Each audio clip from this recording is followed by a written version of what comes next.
judgment remains one of the most difficult parts of the ego thought system to let go, because it is judgment really that is the ego's bread and butter. Indeed, it's judgment which gave rise to the ego right at the beginning, when we made a judgment as one son of God that God's love was not enough for us, that we wanted special attention from him, special favor. And as the Course explains, when God did not grant us that favor, we judged against him by making of him an unloving father, namely substituting the ego's God for the true God. And the ego's God is a God who judges us.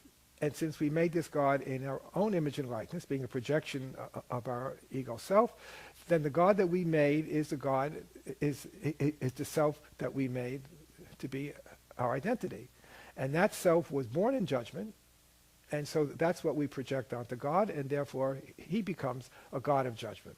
All one needs to do is read the Bible, Old and New Testament, to see just how judgmental that God is. Right? But he's a God, once again, who's made as a projection of our own negative judgment about ourselves, namely that we have sinned against our Creator and Source. We're overwhelmed with the guilt over what we believe we've done.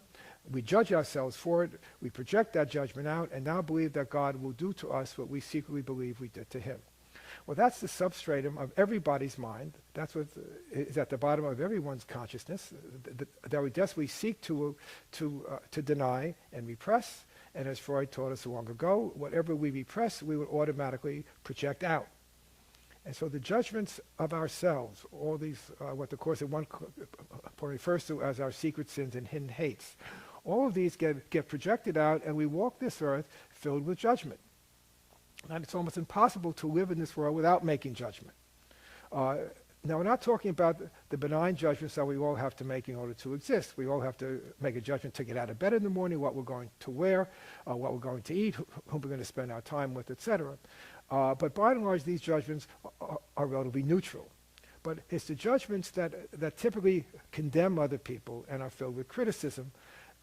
These are the judgments we're asked to let go of. Right? The problem, still once again, is that it is this very judgment that is the source of my existence. And so to let go of this judgment, my ego tells me, means we'll be letting go of who I am. Right? That's why it is so difficult to put into practice this very important line, which actually would be a great source of comfort to us if we could accept it, that comes near the beginning of the text, where Jesus says to us, you have no idea of the deep release and peace you will feel when you totally give up judgment. Right? The fact of the matter is, since we all would definitely desire that peace and release from the pain that is our everyday experience, that's the end that we want. We are terrified, however, of the means that is given to us to achieve that end, namely to give up judgment.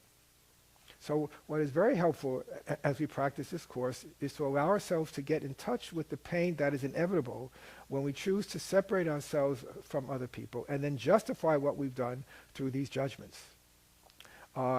Anytime we believe anyone outside of us, anyone, is the source of our happiness or our pain, we are making a judgment. And if we believe people are the source of our happiness, we think we will love them. That's what the Course calls special love.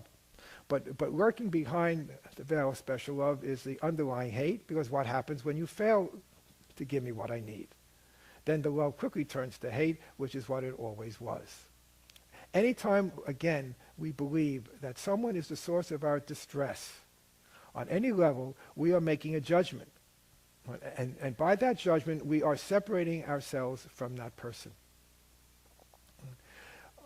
Rather, what we want to learn and practice is the idea not that we are different from each other, which is what judgment always reinforces, but rather we are all the same. We all share the same need to awaken from this dream of guilt, this dream of judgment, this dream of suffering. We all share that need, and therefore we all share the same aspirations to awaken from the dream and return home. It is judgment that began the dream. It is letting go of judgment, which is the essence of forgiveness, that is the way of undoing the dream, awakening us from this nightmare and returning us home to the God whom we only believed we left, but who never stopped loving him, and whose creation we never stopped loving too.